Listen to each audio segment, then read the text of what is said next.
Assalamualaikum warahmatullahi wabarakatuh. Alhamdulillah, salatu wassalamu ala rasulillah, amma ba'd. Kaum muslimin yang dirahmati Allah subhanahu wa ta'ala, kali ini kita akan kembali menanggapi video dari seorang Gus kaum muslimin yang beberapa hari yang lalu kita bahas juga videonya, di mana Gus ini ketika mengisi pengajian dikasih tekan bosok kaum muslimin.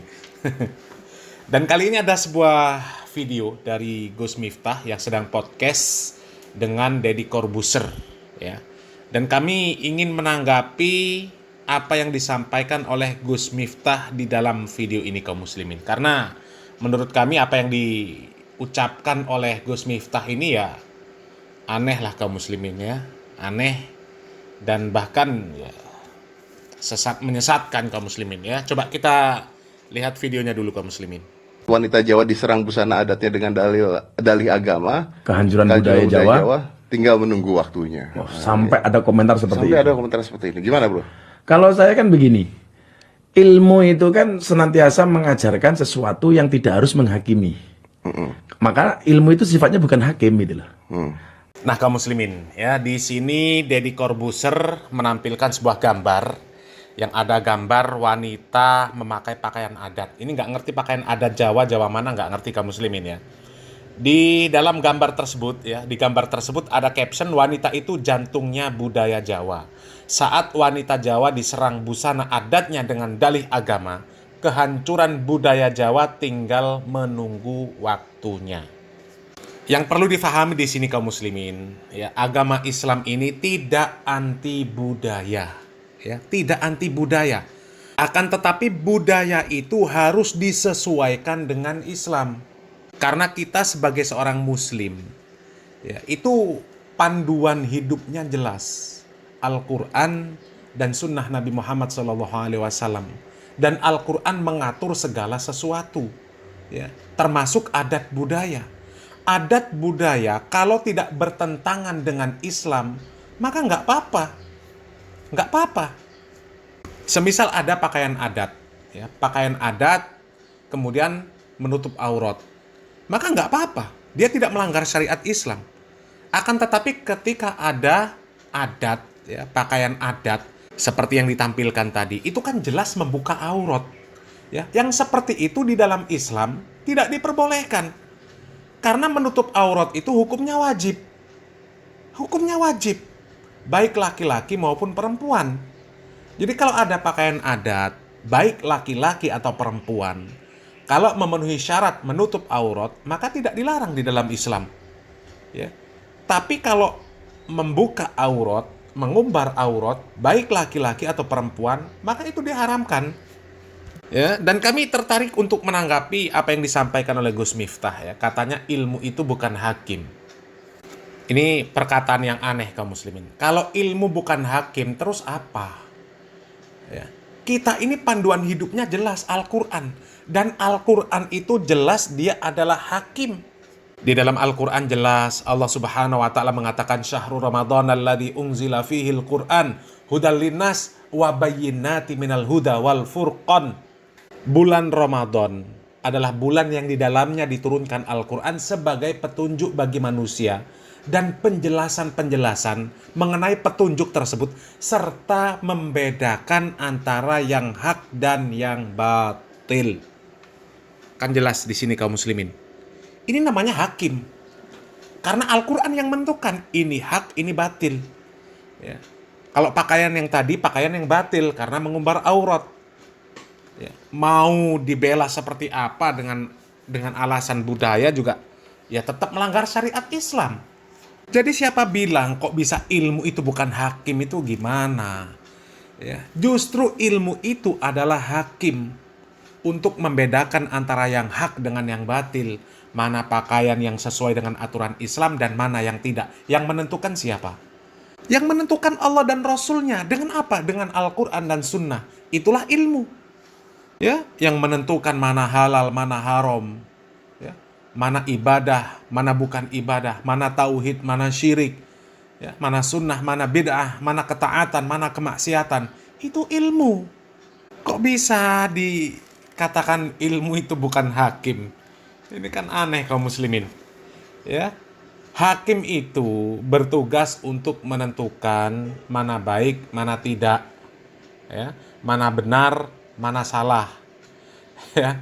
Dan itu jelas kita ini selaku umat Islam untuk menentukan mana baik, mana tidak, mana benar, mana salah, mana tauhid, mana syirik. Itu dengan ilmu. Dengan ilmu. Dan Allah Subhanahu wa taala di dalam Al-Qur'an surat An-Nisa ayat 65 dengan jelas Allah Subhanahu wa taala mengatakan di sana, fala wa rabbika la yu'minuna hatta yuhaqqimuka fima syajara bainahum summa la yajidu fi anfusihim haraja mimma qadaita wa yusallimu taslima. Maka demi Tuhanmu, mereka tidak akan beriman sebelum mereka menjadikan engkau, wahai Muhammad, sebagai hakim dalam perkara yang mereka perselisihkan, sehingga kemudian tidak ada rasa keberatan dalam hati mereka terhadap putusan yang engkau berikan dan mereka menerima dengan sepenuhnya. Nabi Muhammad SAW diutus untuk apa? Menjadi hakim, untuk menyampaikan Al-Quran. Yang Al-Quran tersebut gunanya untuk membedakan antara yang hak dan yang batil. Nabi Muhammad SAW diutus untuk membawa syariat Islam. Dan dengan syariat Islam itulah kita bisa mengetahui mana tauhid, mana syirik, mana taat, mana maksiat, mana halal, mana haram, mana yang diperintahkan oleh Allah Subhanahu wa taala, mana yang dilarang. Itu namanya hakim. Ini parah ini. Sesat menyesatkan perkataan seperti itu kalau dikatakan ilmu itu bukan hakim. Ilmu itu hakim dan menghakimi. Yang tidak boleh itu adalah orang yang menghakimi sesuatu yang tidak jelas. Itu nggak boleh. Ya. Semisal langsung memvonis si fulan masuk neraka, si fulan masuk surga, si fulan diampuni dosanya. Menghakimi yang seperti itu tidak boleh. Ya. Si fulan ahli maksiat pasti masuk neraka nanti. Nggak boleh menghakimi yang seperti itu. Ya, termasuk yang tadi, memakai pakaian yang seperti itu, ya, tidak akan masuk neraka nanti orang pakai pakaian seperti itu. Ya, itu nggak boleh menghakimi yang seperti itu, memastikan ketika ada orang yang memakai pakaian seperti itu, kemudian dipastikan bahwa dia nanti pasti masuk neraka. Nggak bisa. Ya, kita nggak ngerti perjalanan hidup orang tersebut. Apakah nanti dia bertobat, apa tidak. Ya, kalau bertobat, tobatnya diterima oleh Allah Subhanahu wa taala, dia masuk surga. Akan tetapi pakaian tersebut tetap dikatakan bahwa itu tidak sesuai dengan syariat Islam. Memakai pakaian yang seperti itu haram di dalam Islam. Itu harus disampaikan. Ya. Karena ilmu itu hakim.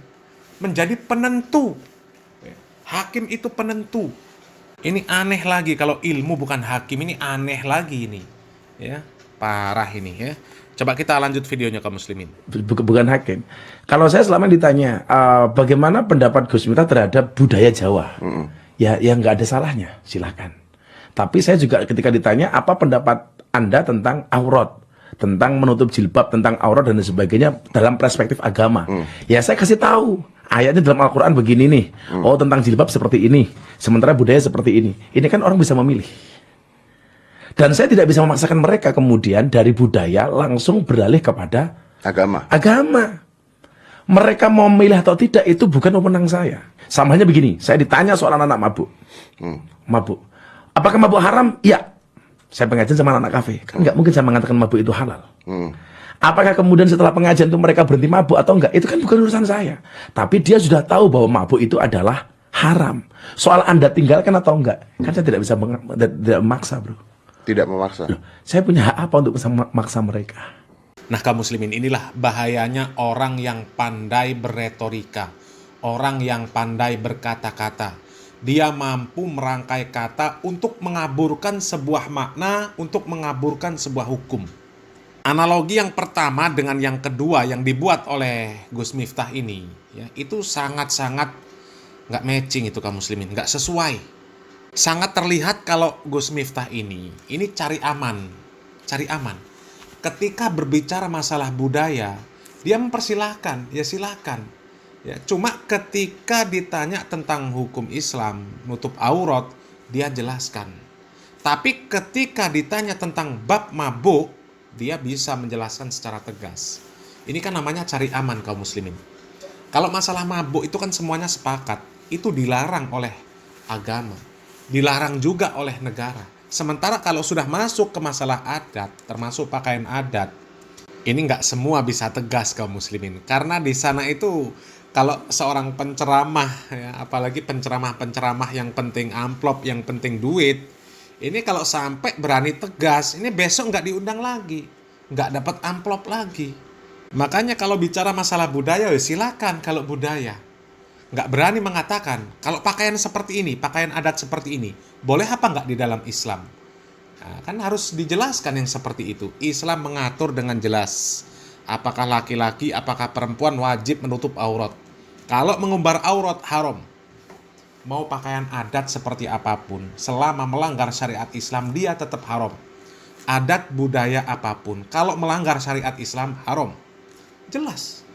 Kita hidup ini tujuannya akhirat, bukan tujuannya dunia. Jadi untuk apa takut-takut menyampaikan yang hak itu untuk apa? Ya. Ini terlihat kalau Gus Miftah ini cari aman ya. Ketika ditanya tentang masalah adat ya, langsung bicara, oh nggak apa-apa. Kalau adat ya nggak apa-apa, silakan. Tapi ketika ditanya masalah pakaian Islam yang menutup aurat, dijelaskan. Beda lagi kalau mabuk. Kalau mabuk jelas. Saya kan nggak mungkin mengatakan kalau mabuk itu halal, kalau mabuk itu boleh. Lah kalau pakaian mengumbar aurat, ya, apakah mungkin mengatakan boleh? Ya, kan seperti itu, ya. Dan memang tidak boleh ya, kita memaksa orang untuk mengamalkan syariat Islam. Itu nggak boleh. Ya, nggak boleh memaksa orang. Yang penting menyampaikan. Sama Nabi Muhammad SAW pun tugasnya hanya menyampaikan, bukan memaksa orang untuk mengamalkan syariat Islam. Bahkan orang kafir pun nggak boleh dipaksa untuk masuk Islam, gitu loh. Yang bertugas memaksa itu hakim. Ya. Kalau hakim tugasnya memaksa, termasuk ilmu itu tadi kaum muslimin, tugasnya memaksa. Orang yang sudah masuk Islam itu dipaksa untuk mengamalkan syariat Islam. Ya. Yang memaksa siapa? Yang memaksa ilmu. Orang Islam wajib sholat 5 waktu. Ya. Kalau tidak sholat 5 waktu, punya konsekuensi. Nanti dihukum di akhirat. Begitu juga dengan permasalahan yang lain. Hanya saja kita sebagai manusia, terkhusus da'i, para ulama, nggak boleh memaksa. Hanya menyampaikan ilmunya saja.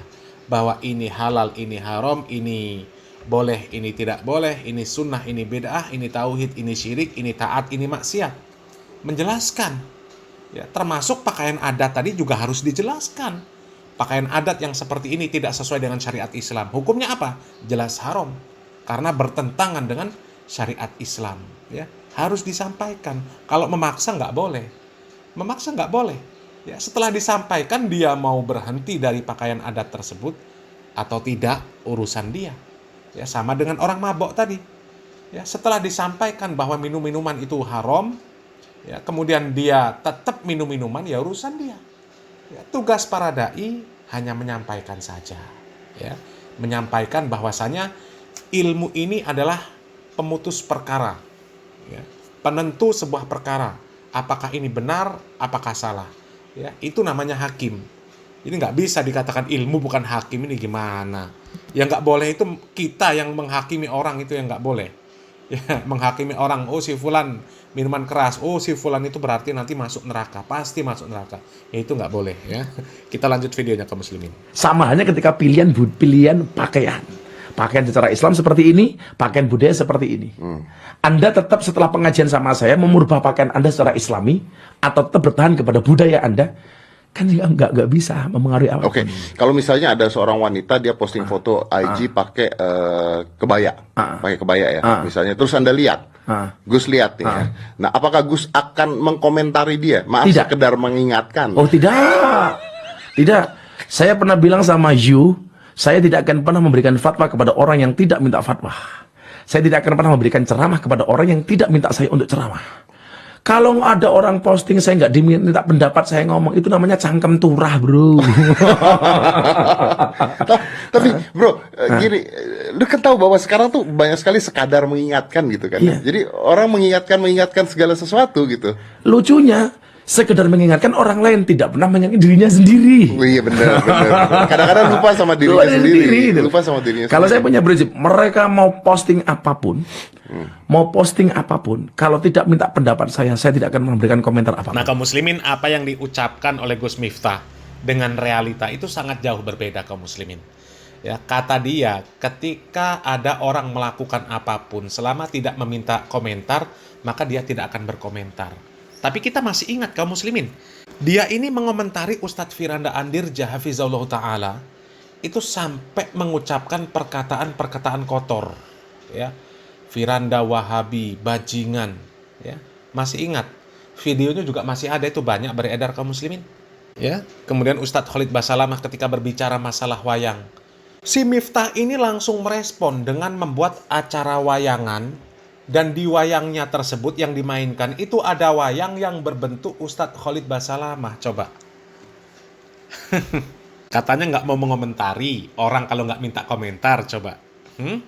Tidak mau memberikan fatwa orang yang tidak minta fatwa. Tapi Ustadz Firanda disebut bajingan. Ustadz Khalid Basalamah sampai direndahkan lah kalau seperti itu, kaum muslimin, mengomentari masalah wayang, ya. Dan wayang itu juga, kaum muslimin, di dalamnya itu kan terdapat pelanggaran syariat Islam yang gampang sajalah kita sesuaikan dengan video yang di awal tadi, kaum muslimin. Sindennya itu jelas memakai pakaian yang tidak menutup aurat. Coba. Ya kan? Bahkan sindennya joget-jogetan sama laki-laki yang bukan mahramnya. Semalam suntuk sinden perempuan, naudzubillah min dzalik. Ya, naudzubillah min dzalik. Jangan sampai anak cucu kita ada yang jadi sinden, kaum muslimin. Naudzubillah summa naudzubillah. Ya. Padahal Ustadz Firanda, Ustadz Khalid Basalamah yang dikomentari si Miftah ini, beliau sedang menjelaskan tentang syariat Islam yang hak. Ya, kan nggak mungkin seseorang itu bisa menjadi wali dengan cara melanggar syariat Islam. Jaga tongkat pinggir kali, nggak sholat, nggak mandi, nggak makan, ya, nggak menjalankan syariat Islam lah secara umum. Kemudian tiba-tiba jadi wali. Wali apa? Wali syaiton lah, jelas. Ya kan? Kan nggak mungkin orang jadi waliullah tapi prosesnya melanggar syariat Islam. Itu kan mustahil, kaum muslimin. Ya, dan kemudian masalah wayang, Ustadz Khalid Basalamah kan menjelaskan, kaum muslimin. Ya, kalau memang nggak ada gunanya ya tinggalkan saja. Untuk apa? Masih banyak hal-hal yang bisa kita lakukan daripada nonton wayang, daripada menggelar acara wayangan. Mending datang ke majelis taklim atau mengadakan majelis taklim. Jelas manfaatnya. Ya, jelas. Bahkan Nabi Muhammad SAW mengatakan apa? Wa majtama'a qaumun fi baiti min buyutillah yatluna kitaballah wa yatadarasunahu bainahum illa nazalat alaihimus sakinah wa khasyiathumur rahmah wa hafathumul malaika wa dzakarahumullahu fiman indah. Keutamaannya sangat luar biasa. Orang berkumpul di masjid untuk mempelajari ayat-ayat Allah, untuk mempelajari syariat Islam. Lah kalau acara wayangan mau dapat apa? Ya. Dan Ustadz Firanda Andirja, Ustadz Khalid Basalamah berbicara sesuai porsinya sekaligus mengamalkan hadis Nabi Muhammad SAW. Ya, man ra'a minkum munkaran falyughayyiru biyadihi fa illam yastati fa bilisani fa illam yastati fa biqalbi. Ya, orang kalau melihat kemungkaran itu kalau bisa merubah dengan tangan. Kalau dia memiliki kekuasaan. Kalau nggak bisa, ya dengan lisan. Kalau memang tugas dia sebagai pendakwah. Mendakwahkan, menjelaskan. Kalau nggak bisa, ya kita mengingkari dalam hati. Lah sekarang kalau ada seorang dai ditanya tentang sebuah adat dan budaya, ya, kalau memang jelas-jelas adat dan budaya itu melanggar syariat Islam, nggak berani tegas, itu nggak usah jadi dai, ya. Jadi penjual sate saja, ya, atau jadi tukang sulapan, itu nggak apa-apa, nggak berani tegas, ya. Kalau menjadi dai nggak berani tegas itu kan aneh, kaum muslimin. Aneh, takut resiko, cari aman saja, nggak usah jadi dai, jadi pesulap. Ya, jadi dai itu harus berani menyampaikan mana yang hak, mana yang batil. Ya, kalau sebuah adat dan budaya yang tidak melanggar syariat Islam, maka boleh, tidak dilarang. Islam justru malah mendukung yang seperti itu. Akan tetapi kalau adat dan budaya jelas-jelas melanggar syariat Islam, ya harus disampaikan lah, nggak boleh. Nggak boleh. Kita lebih memilih mana? Apakah lebih memilih adat atau memilih syariat Islam? Syariat Islam itu berasal dari Allah dan Rasul-Nya. Sementara adat dan budaya itu bukan berasal dari Allah dan Rasul-Nya. Ya, jadi ada pilihan. Kita pilih Allah dan Rasul-Nya, apa pilih adat dan budaya? Jelas, di situ pertaruhan keimanan. Ya, pertaruhan keimanan di sana. Kita lebih memilih Allah dan Rasul-Nya atau lebih memilih hawa nafsu kita, adat budaya kita.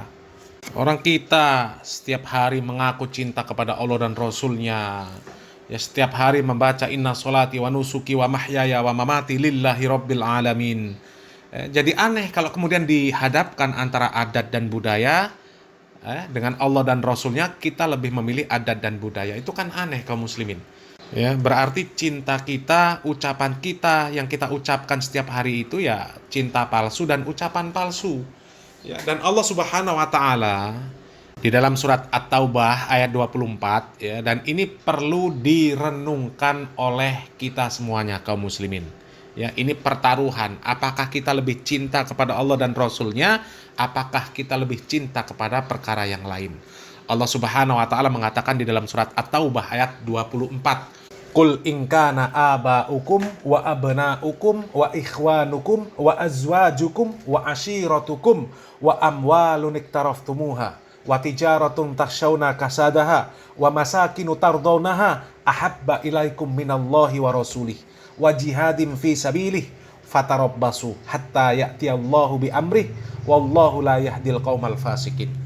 Katakanlah, apabila bapak-bapakmu, anak-anakmu, saudara-saudaramu, istri-istrimu, keluargamu, harta kekayaan yang kamu usahakan, perdagangan yang kamu khawatir akan merugi, dan rumah-rumah yang kamu tinggali, ya, lebih kamu cintai daripada Allah dan Rasul-Nya, dan berjihad di jalannya, maka tunggulah sampai Allah memberikan keputusannya. Dan Allah tidak memberi petunjuk kepada orang-orang yang fasik.